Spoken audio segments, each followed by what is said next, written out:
Ayant passé plus de temps dans la nature russe qu'un ours brun, le Su-75 Checkmate pourrait bientôt apparaître près de chez vous. Enfin, j'espère que non. Mon Dieu. Affichant une vitesse de pointe de Mach 2, un tout nouveau système radar capable de suivre 30 cibles simultanément et plus de puissance de feu que tout ce qui est aussi bon marché devrait pouvoir transporter, on pourrait s'attendre à ce qu'il soit le joyau de la couronne de l'armée de l'air russe. Mais ce n'est pas le cas. Des années de retard ont freiné ce projet, pourtant promis un grand succès à l'export. L'économie de guerre stagnante de la Russie n'a pas permis une production à grande échelle, et personne ne veut l'acheter.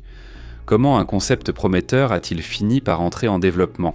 Bon sang, qu'est-ce qu'on est censé attendre de l'équivalent de « on a le F-35 à la maison » ? Et peut-être la question la plus importante de toutes, le Kremlin joue-t-il aux dames ou aux échecs ? Voyons ça.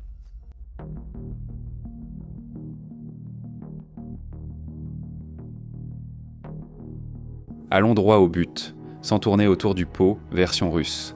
Comment cet avion est-il né et quelle est la philosophie qui guide sa conception ? Eh bien, nous ne savons pas exactement quand le Su-75 a été proposé pour la première fois, mais ce que nous savons, c'est qu'il est apparu pour la première fois au salon aéronautique MAX à Moscou en 2021. Une époque plus simple. Mais le Su-75 a connu des débuts quelque peu confus, dysfonctionnels et extrêmement russes. Pour commencer, il semble que le projet n'ait pas bénéficié de financement de l'État russe. Sukhoi, entreprise privée russe, fabrique la plupart des avions russes aujourd'hui, mais il y a habituellement bien plus de collaboration sur un projet que dans ce cas. En général, cela se passe ainsi. Les forces armées d'un gouvernement ont besoin d'un avion, et après un appel d'offres, s'il y en a un, les gouvernements se tournent ensuite vers les partenaires industriels spécifiques pour voir s'ils peuvent établir un contrat afin de concrétiser une vision commune. L'entreprise apporte son temps et son expertise. Le gouvernement donne à l'entreprise accès aux fonds secrets, et tous repartent satisfaits après un long processus de développement, test et production. Mais comme vous le savez, Mère Russie aime faire les choses un peu différemment. Le projet Su-75 semble avoir été lancé par Sukhoi, puis proposé ensuite au gouvernement russe. C'est un peu mettre la charrue avant les bœufs, mais pourquoi pas ?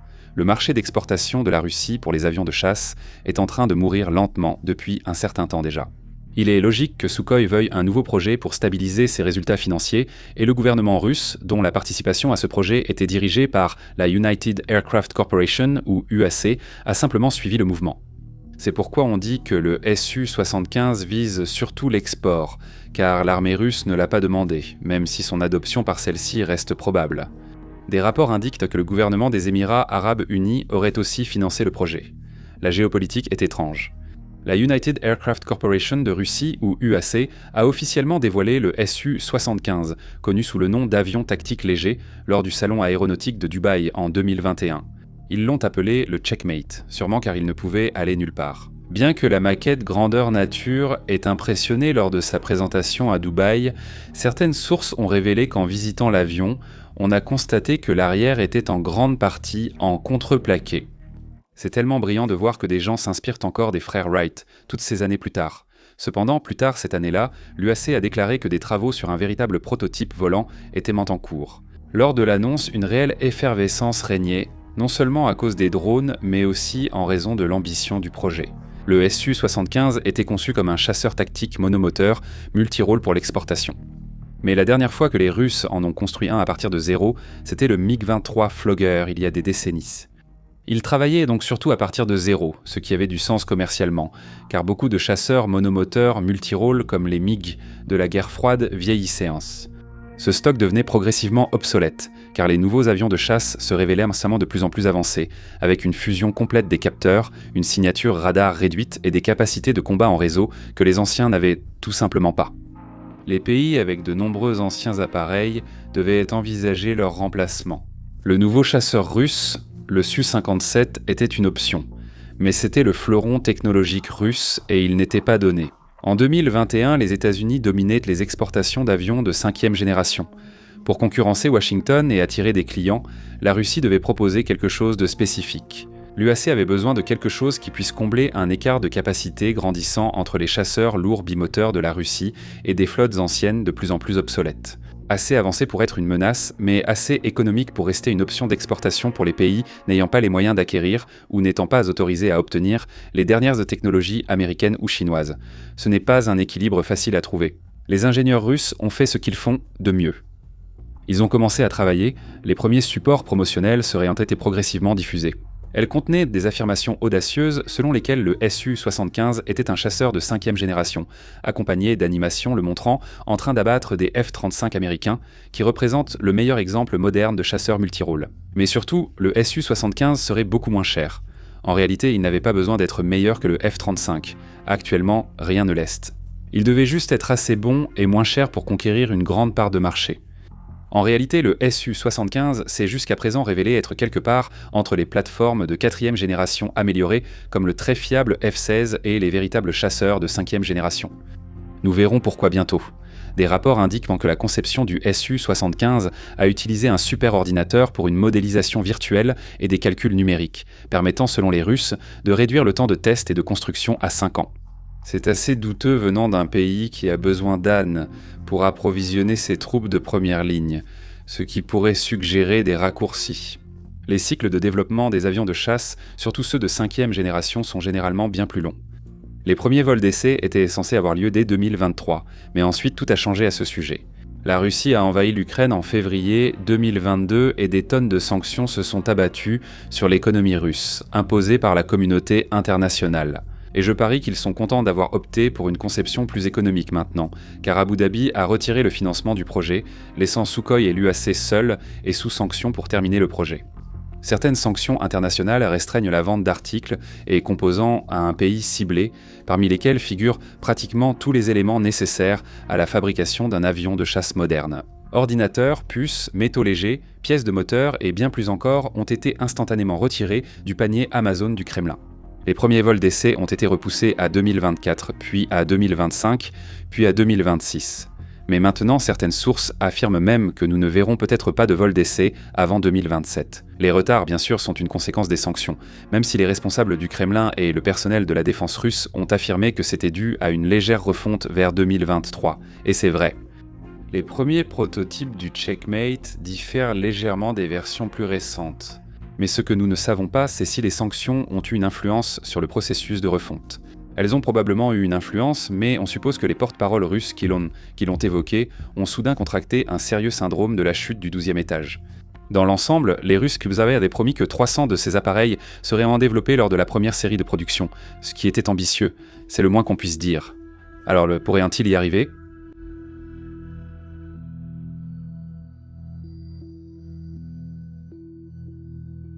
Très bien, il est temps d'examiner le Checkmate et d'évaluer ce que disent les premiers points rapports sur ses capacités.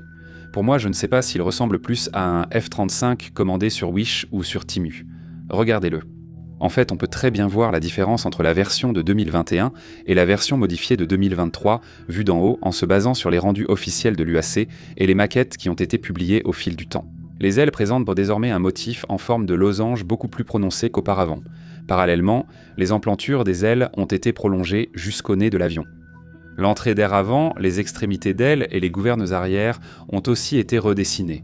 La verrière du cockpit affiche un style dentelé. Pour le style, peut-être, il y a sûrement une explication très technique et réfléchie à ce choix, mais on aime penser qu'ils l'ont fait simplement parce que ça a de l'allure. On ne sait pas si ces changements de conception lors des premiers essais résultent de mauvais résultats ou de contraintes budgétaires, poussant Sukhoi à utiliser des composants différents, plus accessibles et faciles à entretenir. Une philosophie de conception clé du Su-75 est de miser sur une communauté de composants avec le Su-57 Phélan déjà en production. Cela permet de garder un stock de composants communs, de simplifier la fabrication et de réduire la complexité de conception. C'est la doctrine de fabrication militaire russe dans toute sa splendeur, car cela permet de réduire les risques de production dans certains domaines, même si cela introduit un point de défaillance plus restreint. Par exemple, il est précisé que le Checkmate utilise un seul moteur, tandis que le Phélan en emploie 2. Si des sanctions ou des frappes ukrainiennes visent certains composants, la construction des 2 avions devient plus compliquée sans remplacer des pièces majeures, ce qui pourrait affecter leur performance. Il n'y a pas de solution miracle dans la fabrication d'avions, seulement des compromis. Par exemple, bien qu'il soit considéré comme un avion léger, du moins par les Russes, il est nettement plus grand que le F-35 qu'il prétend vouloir battre. On pense que la longueur du Checkmate est d'environ 17,7 mètres, soit 58 pieds contre 15,7 mètres ou 51,4 pieds pour le F-35 Lightning II-A. Avec une envergure de 11,8 mètres, soit 38,7 pieds, il est plus large de plus d'1 mètre que le F-35. Bien sûr, il y a des avantages à un gabarit plus imposant, mais cela semble en fait se rapprocher davantage d'une classe de poids moyen, et chaque centimètre compte quand le métal traverse l'air à vitesse maximale vers lui.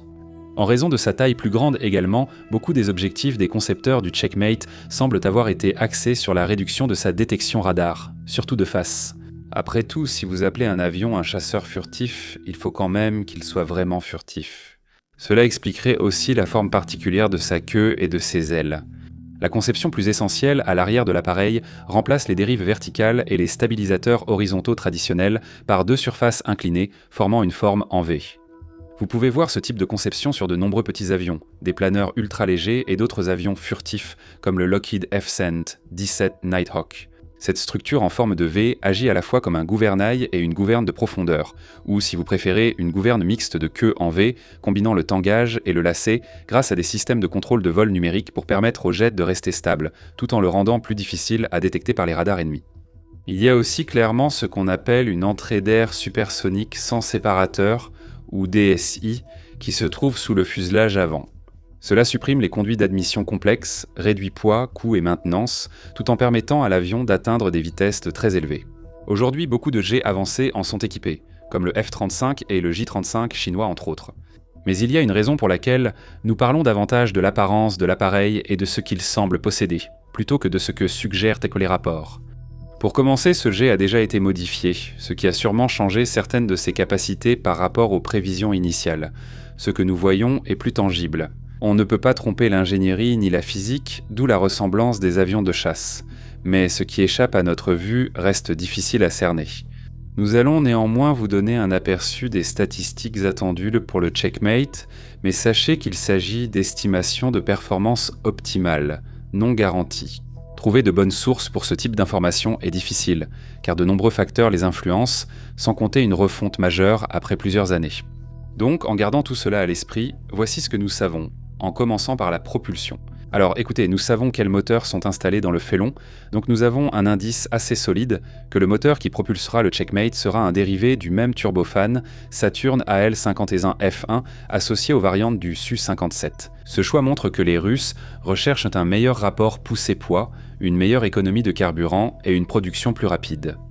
Mais devoir concevoir un moteur entier à partir de zéro permet généralement de gagner du temps, mais cela met en évidence les problèmes précédents dont nous avons parlé concernant les risques liés à la chaîne d'approvisionnement. Les sources indiquent que sur cette cellule, il pourra développer plus de 14 500 kg de poussée au minimum. Cela représente plus de 32 000 livres pour nos amis américains. Toute cette poussée signifie que le Checkmate est sacrément rapide, on pense qu'il peut atteindre environ Mach 1,8 à Mach 2 avec la post-combustion activée.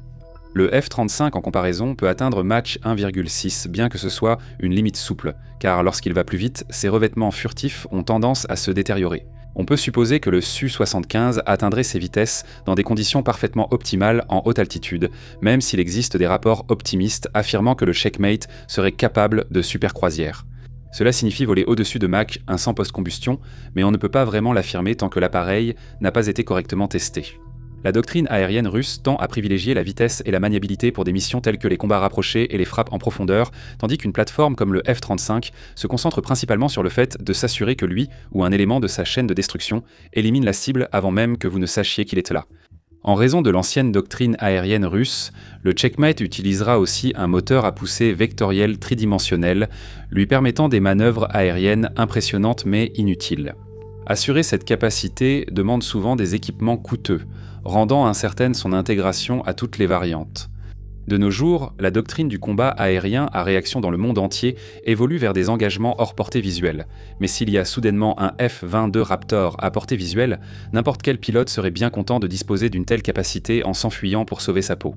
Les espaces aériens sont aujourd'hui probablement plus chaotiques que jamais à cause de la guerre par drone. Pénétrer une zone contestée pourrait offrir des avantages aux bons pilotes sur le champ de bataille. Le plafond opérationnel est estimé à environ 16 500 mètres, soit 54 000 pieds, ce qui est comparable au F-35. On dit aussi qu'il aurait une autonomie de convoyage d'environ 3000 km, bien que la portée, en situation de combat, devrait varier considérablement en fonction de la quantité de carburant interne, de la configuration des armements, de la maintenance, de l'état de préparation des forces et Dieu sait quoi d'autre. Donc attendez-vous à une portée de combat d'environ 1000 km, ce qui est tout à fait confortable et, encore une fois, similaire à son homologue américain. On dit aussi que le Checkmate pourrait décoller et atterrir sur des pistes courtes, apparemment dès 4500 mètres son. C'est une approche un peu différente pour la Russie, qui préfère généralement construire des avions plus grands et plus rapides, nécessitant des pistes beaucoup plus longues pour décoller. Principalement destiné à l'exportation, cet avion offrira un grand avantage aux pays acheteurs potentiels. En temps de guerre, il est plus facile de détruire des avions au sol que dans les airs, et c'est pourquoi les pistes des aérodromes sont souvent ciblées afin d'empêcher d'autres nations de faire décoller des avions de combat essentiels. Une capacité de décollage courte oblige l'ennemi à davantage endommager vos pistes pour les empêcher d'être utilisées, augmentant la fenêtre pour faire décoller des avions de combat.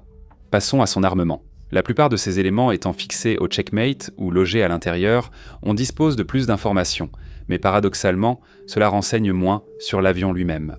C'est-à-dire que la plupart des armes qui seront utilisées sur le Su-75, nous les connaissons déjà, mais nous n'avons aucune idée de leur configuration, car cela dépendra probablement des missions spécifiques auxquelles ces appareils seront affectés. L'accent sur l'exportation implique que les pays acheteurs peuvent installer leur propre système. Si nous devions évoquer toutes les configurations possibles de cet appareil, cela prendrait trop de temps.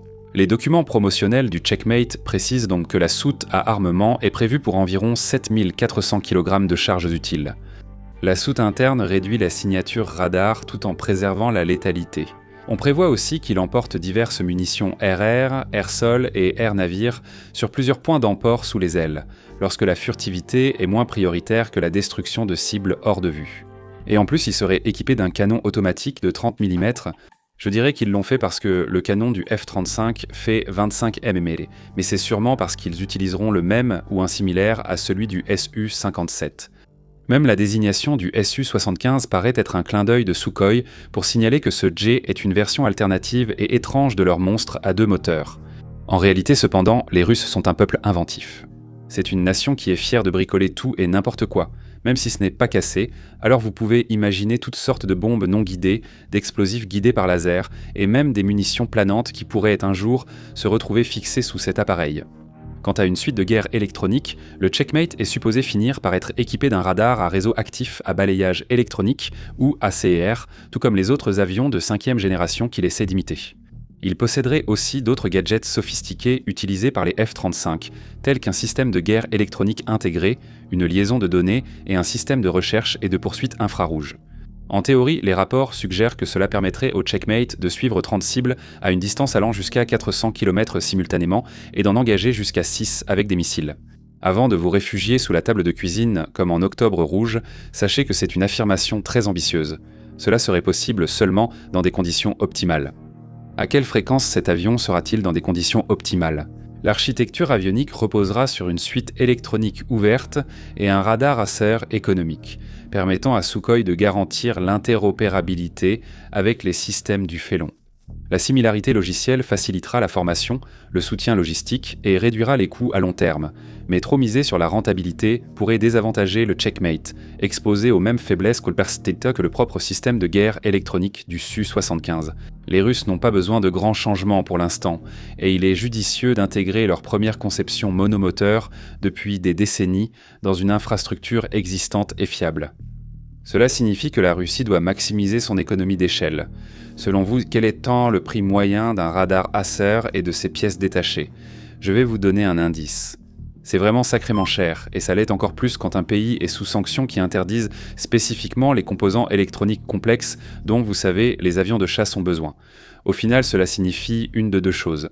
La production du Su-75 sera probablement lente, ou alors ils seront livrés sans certaines fonctionnalités plus coûteuses.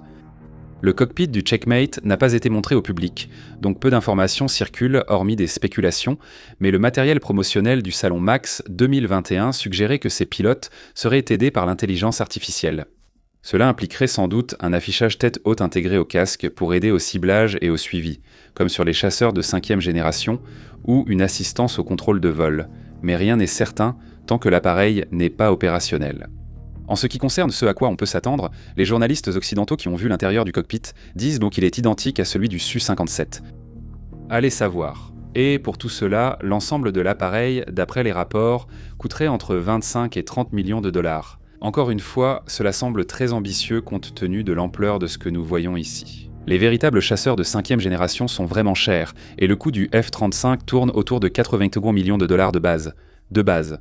Le Checkmate est censé être une option moins chère et plus limitée par défaut, et les avions américains sont notoirement chers, mais ce prix reste tout de même très ambitieux.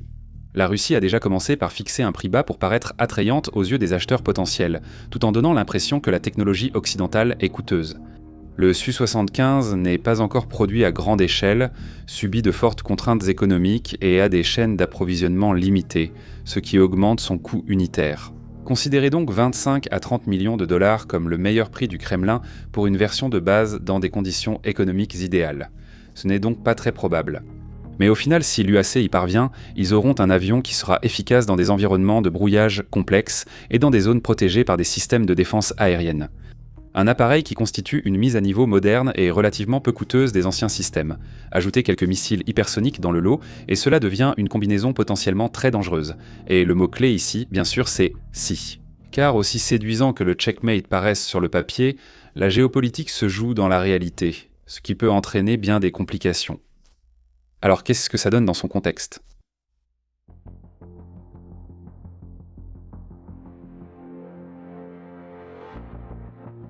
En apparence, le Checkmate est une perspective séduisante.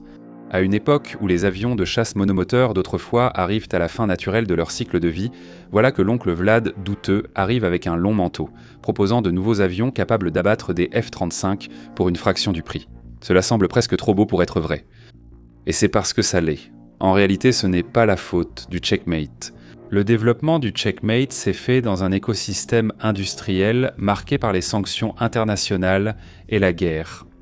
Comme déjà mentionné, les sanctions paralysent la production aérospatiale, car les chaînes d'approvisionnement sont mondiales, mais elles provoquent un goulet d'étranglement, hausse de coûts et retard partout.